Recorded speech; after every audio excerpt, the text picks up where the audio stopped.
പ്രവാസി ക്ഷേമനിധിയെക്കുറിച്ച് അല്പം വിശദമായിട്ട് തന്നെ നമ്മൾ സംസാരിക്കുകയാണ്. അതുപോലെ തന്നെ പ്രവാസികൾക്കുള്ള ഡിവിഡൻഡ് പദ്ധതിയെക്കുറിച്ചും നമുക്ക് സംസാരിക്കാം. പ്രവാസി ക്ഷേമനിധി എന്ന് പറയുന്നത് പ്രവാസികളെ സംബന്ധിച്ചിടത്തോളം വളരെ വളരെ നിർബന്ധമായും നാം ചേരേണ്ട ഒരു പദ്ധതിയാണ്.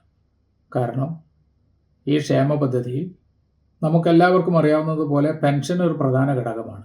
എന്നാൽ പെൻഷന് പുറമെ ചികിത്സയ്ക്കുള്ള ധനസഹായങ്ങൾ, പെൺമക്കളെ കല്യാണം കഴിക്കുന്നതിനുള്ള ധനസഹായങ്ങൾ, അതുപോലെ മക്കളുടെ സ്കോളർഷിപ്പ്, ഇപ്പോൾ ഏറ്റവും അടുത്തായി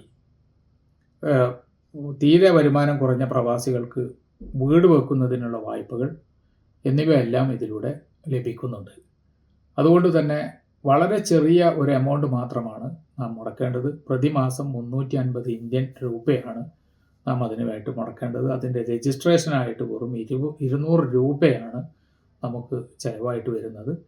അത് നമ്മളെല്ലാവരും, ഇപ്പോൾ പല ആളുകളും ചോദിക്കാറുണ്ട്, പ്രായം കുറച്ച് കഴിഞ്ഞതിന് ശേഷം ചേർന്നാൽ പോരെ? അല്ല, നമ്മളെല്ലാവരും ചെറിയ പ്രായത്തിൽ തന്നെ പറ്റാവുന്ന ആളുകളെല്ലാവരും അങ്ങനെ ചെയ്യണമെന്ന് നിങ്ങളോട് അഭ്യർത്ഥിക്കുകയാണ്. കാരണം അതിനനുസരിച്ചുള്ള അവരുടെ ആനുകൂല്യങ്ങളെല്ലാം ലഭിക്കുന്നതാണ്. ഇതിൽ പ്രധാനമായി നമ്മളെല്ലാവരും ഡിസ്കസ് ചെയ്യുന്ന നമ്മുടെ പെൻഷനെക്കുറിച്ച് അല്പം ഞാൻ നിങ്ങളോട് പറയുകയാണ്. പെൻഷൻ എന്ന് പറയുന്നത് 60 വയസ്സ് ആയി കഴിഞ്ഞാൽ മിനിമം 3500 രൂപയും പരമാവധി 7000 രൂപയുമാണ് ഇപ്പോൾ പെൻഷൻ ലഭിക്കുന്നത്. മിനിമം 3500 രൂപ എന്ന് പറയുന്നത് 5 വർഷം അടക്കുന്ന പണത്തിനാണ് 3500 രൂപ എന്ന് പറയുന്നത്. എന്നാൽ ഒരു കാര്യം കൂടെ നിങ്ങളോട് വളരെ അടിയവരായിട്ട് പറയുകയാണ്. പല ആളുകളും തെറ്റിദ്ധരിച്ചിരിക്കുന്നത് 5 വർഷം മാത്രം അടച്ചാൽ മതി എന്നുള്ളതാണ്. അങ്ങനെയല്ല.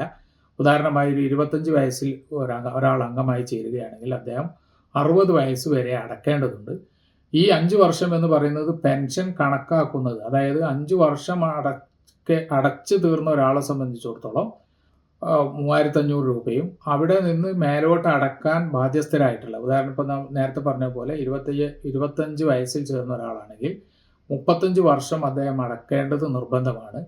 പെൻഷൻ കണക്കാക്കുന്നത് ആദ്യത്തെ 5 വർഷത്തേക്ക് 3500 രൂപയും പിന്നീട് വരുന്ന ഓരോ വർഷത്തേക്കും 3% അധിക പെൻഷനായി പരമാവധി 7000 രൂപ വരെ ലഭിക്കുന്നതാണ്. ആ ആളുടെ മരണശേഷം അദ്ദേഹത്തിൻ്റെ കുടുംബത്തിന്, അദ്ദേഹത്തിൻ്റെ ഭാര്യയ്ക്ക് അവരുടെ മരണം വരെ എത്രയാണോ ഇദ്ദേഹം പെൻഷൻ വാങ്ങിക്കൊണ്ടിരിക്കുന്നത് അതിൻ്റെ പകുതി അവർക്ക് കുടുംബ പെൻഷനായിട്ടും ലഭിക്കുന്നതാണ് നമ്മൾ മനസ്സിലാക്കണം.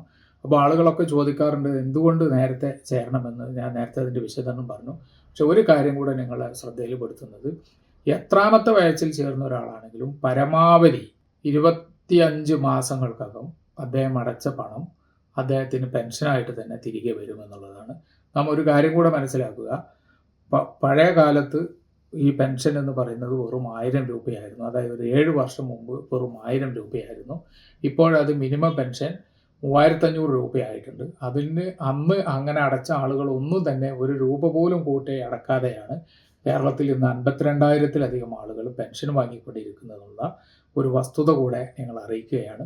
അപ്പോൾ അതുകൊണ്ട് ഒരു കാലത്ത് നമ്മളെല്ലാം നാട്ടിലേക്ക് തിരിച്ചു പോകുമ്പോൾ നമുക്ക് തീർച്ചയായും നമ്മളോടൊപ്പം ഉണ്ടാകുന്ന ഒരു തുകയായിട്ട് നമുക്കത് മാറ്റാവുന്നതാണ്. അതുകൊണ്ട് എല്ലാ പ്രവാസികളും നിർബന്ധമായി ഇപ്പോൾ തന്നെ, അതായത് എത്രയും പെട്ടെന്ന് തന്നെ ഈ ഒരു പദ്ധതിയിൽ നമ്മളെല്ലാവരും അംഗങ്ങളാവണമെന്ന് നിങ്ങളെല്ലാവരെയും ഉണർത്തുകയാണ്. പ്രവാസി ക്ഷേമനിധിയുടെ വെബ്സൈറ്റിൽ കയറി പോയി കഴിഞ്ഞാൽ www.pravasikerala.org എന്നുള്ള സൈറ്റിൽ കയറി കഴിഞ്ഞാൽ എല്ലാവർക്കും വളരെ എളുപ്പമായിട്ട് തന്നെ ഈ പദ്ധതിയിൽ ചേരാവുന്നതാണ്. ഒരു കാര്യം കൂടെ നമ്മൾ മനസ്സിലാക്കുക, ഇതിനകത്ത് കുടിശ്ശിക വരാതെ നോക്കേണ്ടത് നമ്മുടെ ബാധ്യതയാണ്. ഒരു വർഷത്തിന് മേലെ നമ്മൾ പണം അടച്ചിട്ടില്ലെങ്കിൽ മിനിമം 15% അതിൽ പിഴ അടക്കേണ്ടി വരും. അതുപോലെ തന്നെ നമ്മൾ പെൻഷൻ അർഹരാകുന്ന സമയത്ത് ഒരു രൂപ പോലും പെൻഡിങ് ഉണ്ടാകാൻ പാടില്ല. അങ്ങനെ ഉണ്ടെങ്കിൽ അവർ പെൻഷൻ അർഹരല്ല എന്നുള്ളൊരു കാര്യം നാം പ്രത്യേകമായിട്ട് ഓർമ്മിക്കുക. അതിന് മുമ്പ് എല്ലാ ആളുകളും, ഇപ്പോൾ ഇത് വീക്ഷിച്ചുകൊണ്ടിരിക്കുന്ന പലരും ഒരുപക്ഷെ ഇപ്പോൾ തന്നെ 60 വയസ്സോട് അടുത്ത ആളുകളാണെങ്കിൽ ഇമ്മീഡിയറ്റ് ആയിട്ട് അവരുടെ എല്ലാ ഡ്യൂസും അടക്കേണ്ടതുണ്ട്.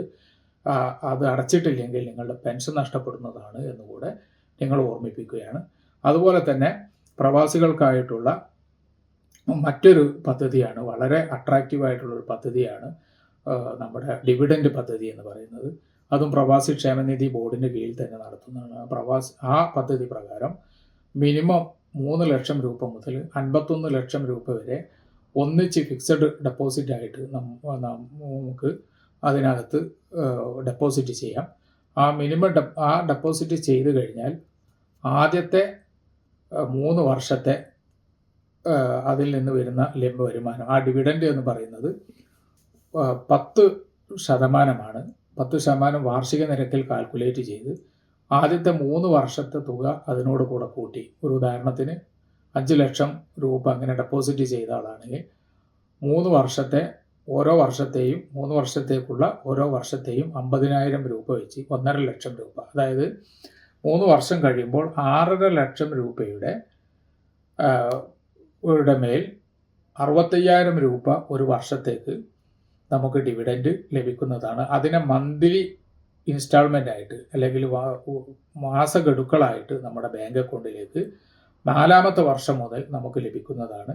അത് അവരുടെയും ആ ആളുടെയും അയാളുടെ സ്പൗസിൻ്റെയും മരണം വരെ അവർക്കത് ലഭിക്കും.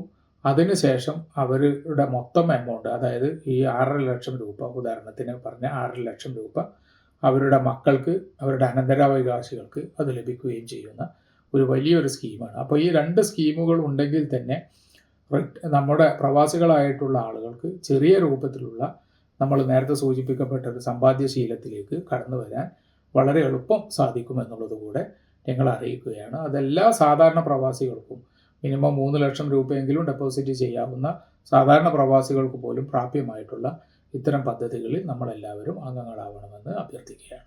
സമയം മലയാളം വാർത്തകൾ ഇനി ടൈംസ് ഓഫ് ഇന്ത്യ സൂപ്പർ ആപ്പിലും. ഇതിനായി പ്ലേ സ്റ്റോറിൽ നിന്നോ ആപ്പ് സ്റ്റോറിൽ നിന്നോ times of India app install ചെയ്യൂ. മലയാളം ഭാഷ തിരഞ്ഞെടുക്കൂ. വാർത്തകൾ ആസ്വദിക്കാം. എല്ലാം ഇനി സമയത്തിൽ.